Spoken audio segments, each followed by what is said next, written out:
Hello guys! Hello! Ito ay para sa lahat ng Aquarius. In general reading tayo. So, na-pre-shuffle ko na siya. Kaya ako ginawa ganito. Huwag kayong mag-alala, na-pre-shuffle ko yan lahat. Kaya ganito kasi meron akong problema sa aking hands na hindi nyo dapat makita. Okay, so, dito, sinasabi dito ng biraha sa'yo, Aquarius na impress card. Ito yung first card mo.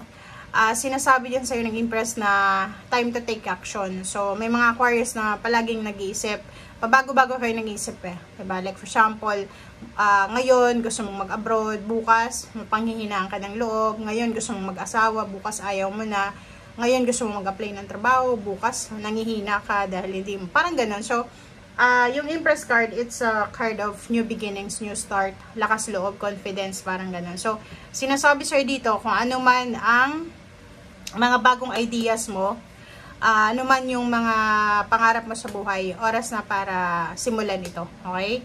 So, lalo na yung iba dito, lalo na yung sobrang creative, mga artistic, yung mga trabaho na gamit yung kamay nyo, dito sinasabi na kung ano mang sisimulan mo na trabaho, ito ay magiging successful, magiging abundant ka and prosperous. Okay?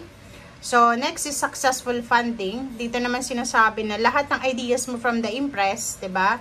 So, Aquarius, kung ano man yun ng mga idea na yan na naiisip mo sa ngayon, divinely guided and supported ka niyan ng ating infinite God. Okay? So, dito sinasabi na hindi lahat ng pumapasok sa isip natin ay kailangan natin gawin. Kasi, 'di ba? Mayroon tayong intuition, mayroon tayong free will.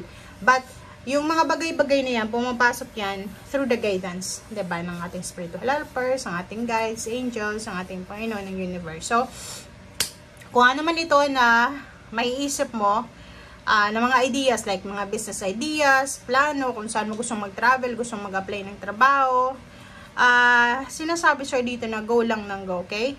Huwag mong hayaan na yung problema mo sa pera ay maging dahilan para makuha mo kung ano yung gusto mo, okay? Nakikita ko yung partnership, investment, kung ikaw ay may business, pwedeng yan ang isa sa mga makakatulong sa'yo para maging maayos yung takbo ng financial mo, okay, this year. Seven of water, so it's 7 of cups, choices and options. So, nakikita ko sa'yo dito, in terms of relationship, huwag kang magsisettle sa relationship na hindi mo gusto.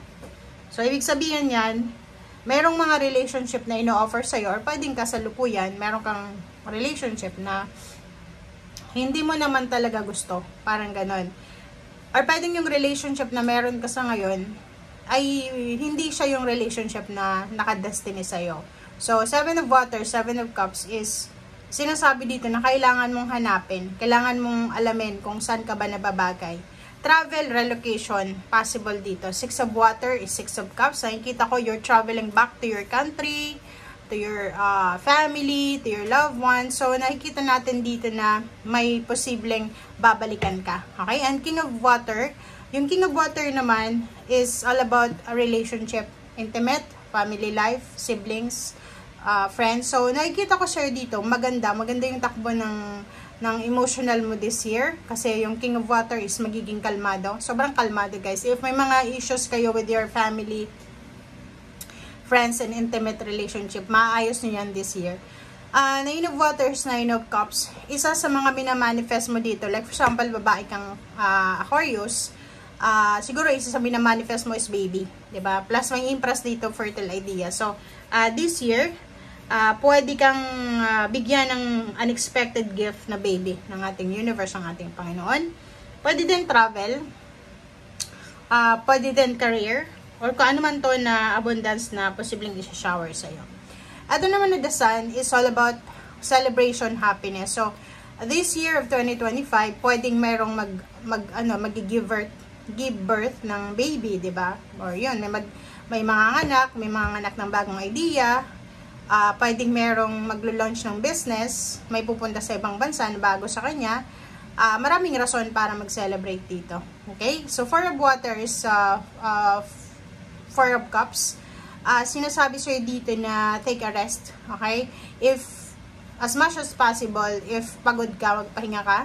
As much as possible, kung kailangan tumigil ka. Okay?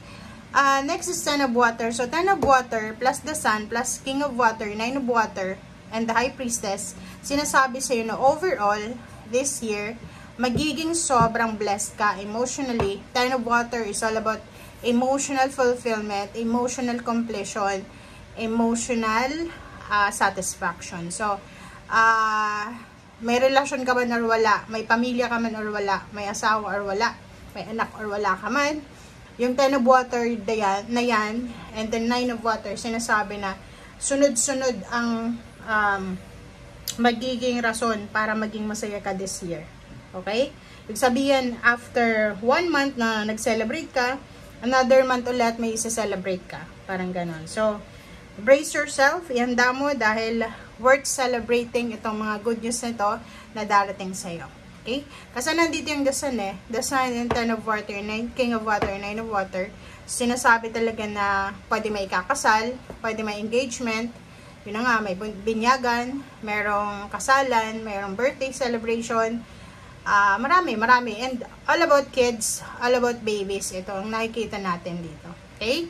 And plus dito sa 9 of water, matagal mo itong pinagpipray eh. Diba? So kung ano man yan na emotional success, emotional freedom, emotional abundance na yan na posibleng mamamanifest mo, matagal mo na yan na pinagpipray. Okay? Hindi lang isang beses years yung pwedeng lumipas na pinagdasal mo yan. Okay?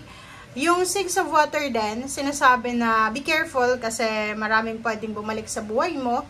Maraming babalik. It's either toxicity, relationship, mga ideas, or anything na pwedeng magdala sa'yo ng excitement, or yung iba magdala ng saya, pero yung iba magdadala ng regrets. Parang ganun. And ang high priestess na to, sinasabi na this year, kailangan mong makinig sa sinasabi ng iyong intuition.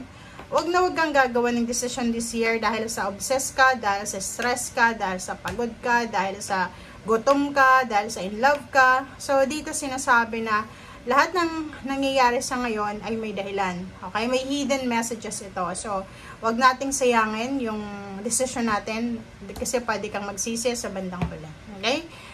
Celebrate life. Celebrate with your friends, with your family.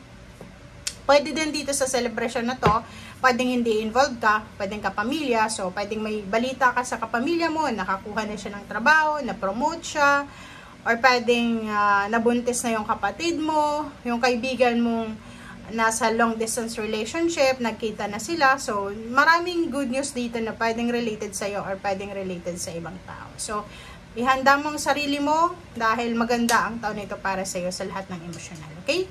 Thank you guys. Bye!